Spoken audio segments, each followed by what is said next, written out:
That's what you call business. Business with Allah. And I want to take this opportunity to remind us of one of our teachers, rahimahullah, who passed away very recently in the last week. His name was Sheikh Motala, rahimahullah. He passed away at heart attack in Toronto, and he's buried in Toronto. But let me tell you about the legacy of this man, rahimahullah. He started the first Darul Uloom in the Western Hemisphere. There was no Darul Uloom before this individual started this Darul Uloom. All the rewards of all the Darul Ulooms which will come after, he will get the reward for it. This was a Darul Uloom, the first one where in the entirety of the Western Hemisphere, all the scholars, the initial whoever studied in the UK, studied in this Darul Uloom. The Messenger of Allah sallallahu alayhi wa sallam said, إِذَا مَاتَ ابْنُ آدَمْ إِنْقَطَعَ عَمْلُهُ إِلَّا مِنْ ثَلَاثٍ. That when Ibn Adam does an action and he dies, Ibn Adam dies, the son of Adam dies, then all his actions will cease besides three.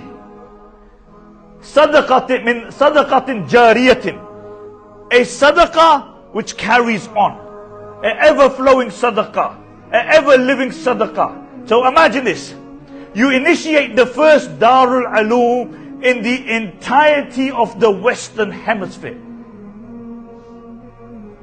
From that Darul Uloom, other Darul Ulooms emerge. So you establish a masjid, you think, wow, this person established a masjid. No, you didn't establish just a masjid. You established the first Darul Uloom. In those Darul Ulooms, then ulama graduated who became the imams of other Darul Ulooms.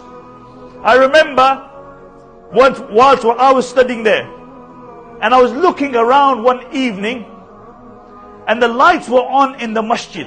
It was after Isha Salah, and some people were memorizing the Quran, some people were learning Hadith, Quran, etc. And I looked around, and wallahi I began to think to myself, look at this. Maulana Yusuf Motala is at home, but every single person who's reading the Quran, reading the Hadith, reading the Tafsir, reading the Fiqh, he's getting reward for it at home.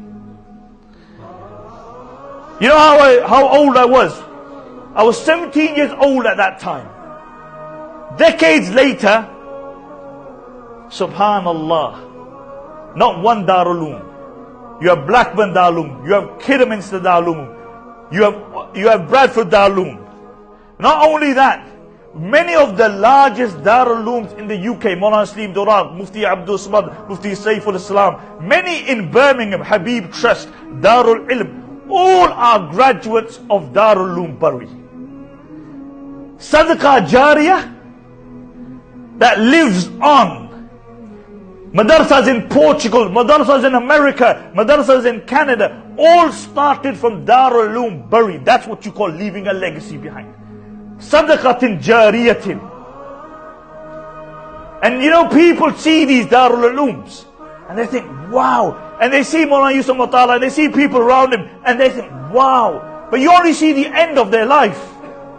You never see the beginning of their life. Let me tell you about the beginning. The first student ever to be enrolled in Darul Uloom Bury is Maulana Abdul Qayyum, who is from Birmingham, from Aston.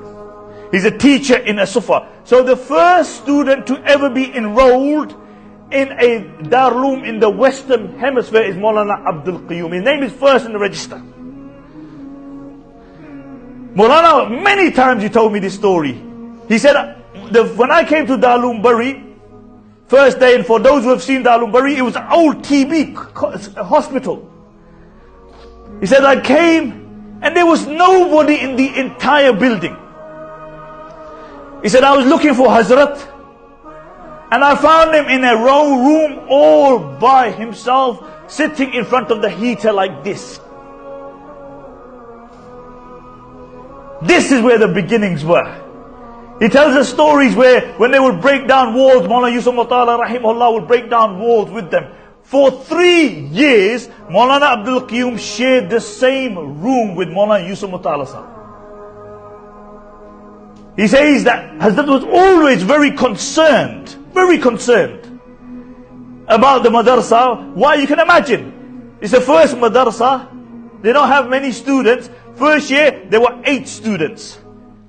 Second year, if I remember rightly, there were 18 students. Third year, there were 28 students. And by the 4th year, there was 54 or 58 students. 4 years.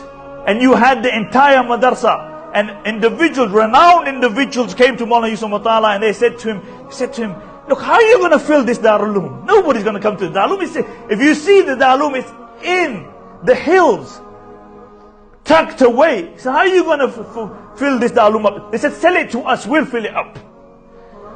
And Maulana says, he said he was really concerned. Mawlana Yusuf Motala was really concerned. You had the Qard Hasana, you had the whole madrasa to run, you're literally by yourself. And then he saw his father in the dream. And his father said, remain firm, for Allah will assist you. You look today, subhanallah, how many madrasas have been produced because of the madrasa, barakah of one madrasa, the fikr of one individual.